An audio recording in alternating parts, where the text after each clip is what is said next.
حضرت موسیٰ علیہ السلام جواب دیں گے کہ یقین جانو میرے رب کو آج اس قدر غصہ ہے کہ ایسا غصہ اس سے پہلے نہ ہوا، نہ ہرگز کبھی اس کے بعد ہوگا، اور یہ حقیقت ہے کہ میں نے ایک شخص کو قتل کیا تھا جس کے قتل کرنے کا خدا کی طرف سے مجھ کو حکم نہیں تھا، نفسی نفسی نفسی، تم میرے علاوہ کسی اور کے پاس جاؤ۔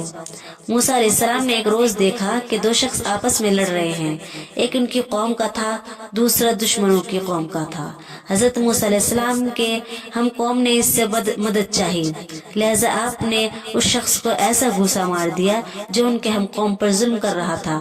مارا تو تھا تعذیب کو شمالی کے لیے، مگر حکم خدا ایسا ہوا کہ وہ مر گیا۔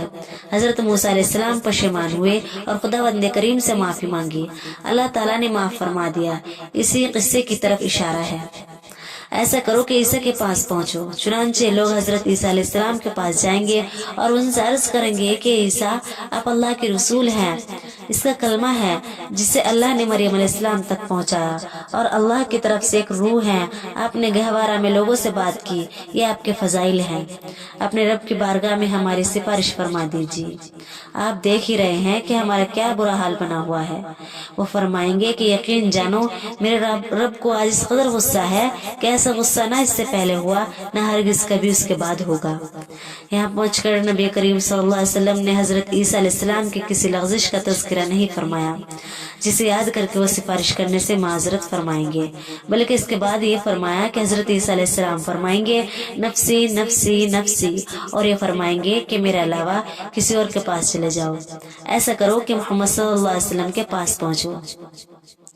نبی کریم صلی اللہ علیہ وسلم نے فرمایا کہ اب میرے پاس لوگ آئیں گے اور کہیں گے کہ محمد صلی اللہ علیہ وسلم آپ اللہ کے رسول ہیں اور خاتم الانبیاء ہیں، اور اللہ نے آپ کا سب کچھ بخش دیا۔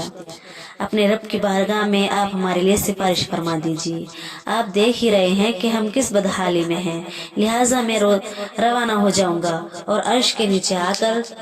اپنے رب کے لیے سجدے میں پڑ جاؤں گا۔ پھر اللہ تعالیٰ مجھ پر اپنی وہ تعریفی اور بہترین ثنا منکشف فرمائیں گے جو مجھ سے پہلے کسی پر منکشف نہ فرمائی تھی۔ پھر ارشاد ربی ہوگا کہ محمد سر اٹھاؤ اور مانگو،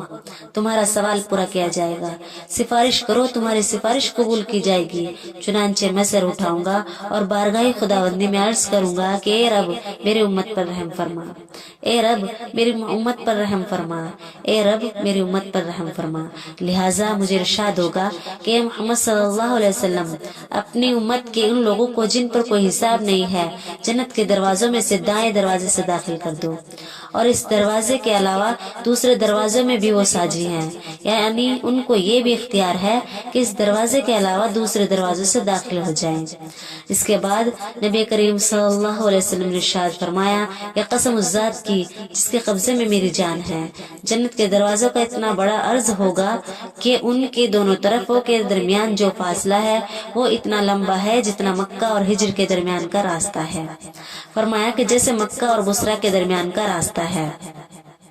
دوسری روایت میں ہے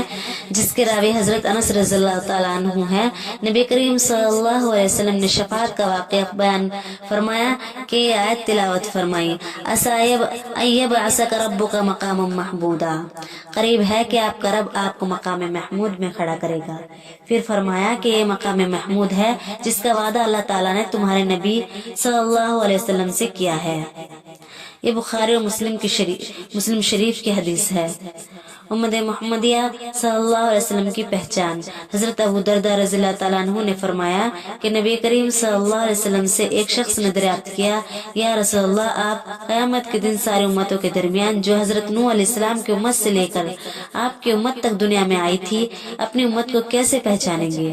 اس کے جواب میں نبی کریم صلی اللہ علیہ وسلم نے ارشاد فرمایا کہ وضو کے اثر سے ان کے چہرے روشن ہوں گے اور ہاتھ پاؤں سفید ہوں گے، ان کے علاوہ اور کوئی اس حال میں نہ ہوگا، اور میں ان کو اس طرح بھی پہچانوں گا کہ ان کے اعمال نامے ان کے داہنے ہاتھوں میں دیے جائیں گے، اور اس طرح بھی پہچانوں گا کہ ان کی ذریت ان کے آگے دوڑتی ہوگی۔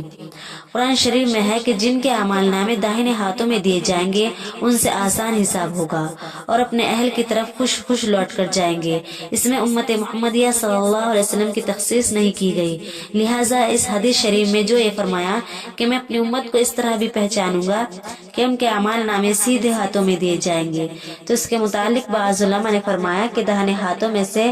کسی ایسی خاص صورت سے ان کو اعمال نامے ملیں گے جو دوسری امتوں کے ساتھ ملخوط نہ کی جائے گی، یہ سمجھو کہ امت محمدیہ صلی اللہ علیہ وسلم کو سب سے پہلے دیے جائیں گے۔ میدان حشر میں بڑی بھاری تعداد میں حوض ہوں گے۔ نبی کریم صلی اللہ علیہ وسلم نے فرمایا کہ ہر نبی کا ایک حوض ہوگا اور سب نبی آپس میں اس پر فخر کریں گے کہ کس کے پاس پینے والے زیادہ آتے ہیں۔ ہر نبی کے حوض سے اس کی امتی پئیں گے اور میں امید کرتا ہوں کہ سب سے زیادہ لوگ میرے پاس پینے کے لیے آئیں گے، کیونکہ امت محمدیہ سب امتوں سے زیادہ ہوگی۔ حضرت انس رضی اللہ تعالیٰ عنہ نے فرمایا کہ میں نے نبی کریم صلی اللہ علیہ وسلم سے عرض کیا کہ آپ قیامت کے روز میرے لیے سفارش فرما دیں۔ آپ نے ارشاد فرمایا کہ ہاں میں کر دوں گا۔ میں نے عرض کیا آپ کو کہاں تلاش کروں؟ فرمایا اول پل صراط پر تلاش کرنا۔ میں نے عرض کیا وہاں آپ سے ملاقات نہ ہو تو کہاں تلاش کروں؟ فرمایا اعمال کے ترازو کے پاس تلاش کرنا۔ میں نے عرض کیا وہاں بھی ملاقات نہ ہو تو کہاں حاضر ہوں؟ فرمایا حوض پر تلاش کرنا، ان تینوں جگہوں میں سے کسی ایک جگہ ضرور مل جاؤں گا۔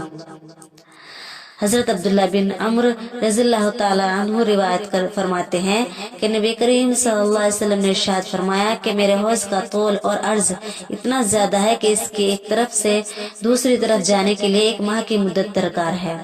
اور اس کے گوشے برابر ہے، یعنی وہ چوکور ہے، لمبائی اور چوڑائی دونوں برابر ہیں۔ اس کا پانی دودھ سے زیادہ سفید ہے اور اس کی خوشبو مشک سے زیادہ عمدہ ہے، اور اس کے لوٹے اس قدر ہیں جتنے آسمان کے ستارے ہیں۔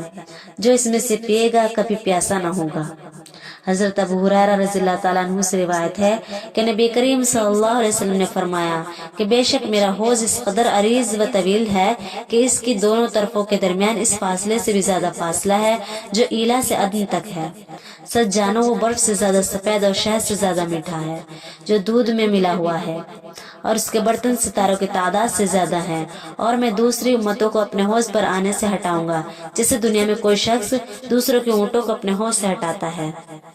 صحابہ نے عرض کیا یا رسول اللہ کیا اس روز آپ ہم کو پہچانتے ہوں گے؟ ارشاد فرمایا ہاں ضرور پہچان لوں گا، اس لیے کہ تمہارے ایک علامت ہوگی جو اور کسی امت کی نہ ہوگی، اور وہ یہ کہ تم حوض پر میرے پاس اس حال میں آؤ گے کہ وضو کے اثر سے تمہارے چہرے روشن ہوں گے اور ہاتھ پاؤں سفید ہوں گے۔ دوسری روایت میں یہ بھی ہے کہ آپ نے ارشاد فرمایا کہ آسمان کے ستاروں کی تعداد میں حوض کے اندر سونے چاندی کے لوٹے نظر آ رہے ہوں گے، اور یہ بھی ارشاد فرمایا کہ اس حوض میں 2 پرنالے گر رہے ہوں گے جو جنت کی نہر سے اس کے پانی میں اضافہ کر رہے ہوں گے، ایک پرنالہ سونے کا اور دوسرا چاندی کا ہوگا۔ حضرت عبداللہ بن عمر رضی اللہ تعالیٰ عنہما روایت فرماتے ہیں کہ نبی کریم صلی اللہ علیہ وسلم نے ارشاد فرمایا کہ میرا حوض اتنا بڑا ہے جتنا عدن اور امان کے درمیان فاصلہ ہے، برف سے زیادہ ٹھنڈا اور شہد سے زیادہ میٹھا ہے، اور مشک سے بہتر اس کی خوشبو ہے، اور اس کے پیالے آسمان کے ستاروں سے بھی زیادہ ہے۔ جو اس میں سے ایک مرتبہ پی لے گا اس کے بعد کبھی بھی پیاسا نہ ہوگا۔ سب سے پہلے پینے کے لیے اس پر مہاجر فقراء آئیں گے۔ کسی نے اہل مجلس میں سے سوال کیا کہ یا رسول اللہ ان کا حال بتا دیجئے۔ ارشاد فرمایا یہ وہ لوگ ہیں جو دنیا میں جن کے سروں کے بال بکھرے ہوئے ہیں اور چہرے بھوک اور محنت و تھکن کے باعث بدلے ہوئے ہیں، اور ان کے لیے بادشاہوں اور حاکموں کے دروازے نہیں کھولے جاتے تھے، اور اچھی عورتیں ان کی نکاح میں نہیں دی جاتی تھی، اور ان کے معاملات کی خوبی کا یہ حال تھا کہ ان کے ذمے جو حق کسی کا ہوتا تھا تو سب چکا دیتے تھے، اور ان کا جو حق کسی پر ہوتا تھا تو پورا نہ لیتے تھے بلکہ تھوڑا بہت چھوڑ دیتے تھے۔ یعنی دنیا میں ان کی بدحالی اور بے مائگی کا یہ حال تھا کہ بال سدھارنے اور کپڑے صاف رکھنے کا مقدور بھی نہ تھا، اور ظاہر کے سنوارنے کا ان کو ایسا خاص دھیان بھی نہ تھا کہ بناؤ سنگار کے چوچلوں میں وقت گزارتے اور آخرت سے غفلت برتتے۔ ان کو دنیا میں افکار و مصائب ایسے درپیش رہتے تھے کہ چہرے پر ان کا اثر ظاہر تھا۔ اہل دنیا ان کو ایسا حقیر سمجھتے تھے کہ مجلس و تقریبوں اور شاہی درباروں میں ان کو دعوت دے کر بلانا تو کیا مانا، ان کے لیے ایسے مواقع میں دروازے ہی نہ کھولے جاتے تھے، اور وہ عورتیں جو ناز و نعمت میں پری تھی ان خاصہ خدا کے نکاحوں میں نہیں دی جاتی تھی، مگر آخرت میں ان کا یہ اعزاز ہوگا کہ حوض کوثر پر سب سے اول پہنچیں گے۔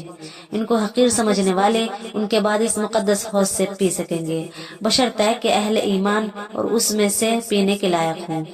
حضرت عمر بن عبدالعزیز رحمہ اللہ تعالی کے سامنے نبی کریم صلی اللہ علیہ وسلم کا ارشاد سنایا گیا کہ حوض کوثر پر سب سے پہلے فقراء مہاجرین پہنچیں گے، جن کے سر بکھرے ہوئے اور کپڑے میلے رہتے تھے، اور جن سے عمدہ عورتوں کی نکاح نہ کیے جاتے تھے، اور جن کے لیے دروازے نہیں کھولے جاتے تھے۔ اس ارشاد نبوی صلی اللہ علیہ وسلم کو سن کر حضرت عمر بن عبدالعزیز گھبرا گئے اور بے ساختہ فرمایا کہ میں تو ایسا نہیں ہوں، میرے نکاح میں عبد الملک کی بیٹی فاطمہ شہزادی ہے اور میرے لیے دروازے کھولے جاتے ہیں۔ لا محالہ اب تو ایسا ہی کروں گا کہ اس وقت تک سر کو نہ دھوؤں گا جب تک بال بکھر نہ جایا کریں گے، اور نہ اپنے بدن کا کپڑا اس وقت دھوؤں گا جب تک میلا نہ ہو جایا کرے گا۔ حضرت عمر بن عبدالعزیز رحمۃ اللہ علیہ وقت اور اسلامی سلطنت کے چلانے والے تھے۔ ان کی فکر آخرت کے بڑے بڑے قصے معتبر کتابوں میں لکھے ہیں۔ حضرت سہل بن سعد رضی اللہ تعالیٰ عنہ سے روایت ہے کہ رسول کریم صلی اللہ علیہ وسلم نے ارشاد فرمایا کہ یقین جانو قیامت کے روز حوض پر تمہارا میرا سامنا ہوگا، یعنی میں تم کو پلانے کے لیے پہنچا ہوا ہوں گا، جو میرے پاس ہو کر گزرے گا پی لے گا، اور جو میرے پاس حوض سے پی لے گا کبھی پیاسا نہ ہوگا۔ پھر ارشاد فرمایا ایسا ضرور ہوگا کہ پینے کے لیے میرے پاس ایسے لوگ آئیں گے جن کو میں پہچانتا ہوں گا اور وہ مجھے پہچانتے ہوں گے، پھر ان کو مجھ تک نہ پہنچنے دیا جائے گا، بلکہ میرے اور ان کے درمیان آڑ لگا دی جائے گی اور وہ پینے سے محروم رہ جائیں گے۔ میں کہوں گا یہ تو میرا آدمی ہے، ان کو آنے دیا جائے۔ اس پر مجھ سے کہا جائے گا کہ آپ نہیں جانتے ہیں کہ آپ کے بعد انہوں نے کیا نئی چیزیں نکالی تھی۔ یہ سن کر میں کہوں گا دور ہو جنہوں نے میرے بعد عدل بدل کیا۔ دین میں پچڑ لگانے والوں کا اس وقت کیسا برا حال ہوگا، جبکہ قیامت کے دن پیاس سے بےتاب اور مصیبت سے عاجز بے کس ہوں گے، اور حوض کوثر کے قریب پہنچ کر دھتکار دیے جائیں گے، اور رحمت للعالمین صلی اللہ علیہ وسلم ان کی ایجادات کا حال سن کر دور دور فرما کر پھٹکار دیں گے۔ قرآن حدیث میں جو کچھ وارد ہوا ہے اور جو حدیثوں اور آیتوں سے نکلتا ہے، اسی پر چلنے میں بھلائی اور کامیابی ہے۔ لوگوں نے ہزاروں بدعتیں نکال رکھی ہیں اور دین میں رد و بدل کر رکھا ہے، جن سے ان کی دنیا بھی چلتی ہے اور نفس کو بھی مزہ آتا ہے،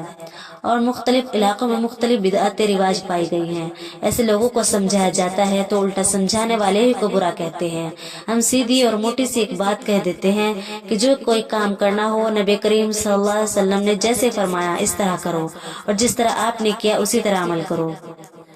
مرنے جینے اور بیاہ شادی میں عورتوں نے اور دنیا دار پیروں فقیروں نے بڑی بدعتیں اور غیر شرعی رسمیں نکال رکھی ہیں جو کہ بدعت ہیں۔ ایسا کرنے والے انجام سوچ لیں۔ حوض کوثر سے ہٹا دیے جانے کو تیار رہیں، اور قبر کا طواف اور قبر کو یا پیر کو سجدہ یہ تو شرک ہے جو گناہ میں بدعت سے بڑا ہوا ہے۔ حضرت ابو دردہ رضی اللہ تعالیٰ عنہ فرماتے ہیں کہ نبی کریم صلی اللہ علیہ وسلم نے ارشاد فرمایا کہ قیامت کے روز اپنے ناموں کے ساتھ اور اپنے باپوں کے ناموں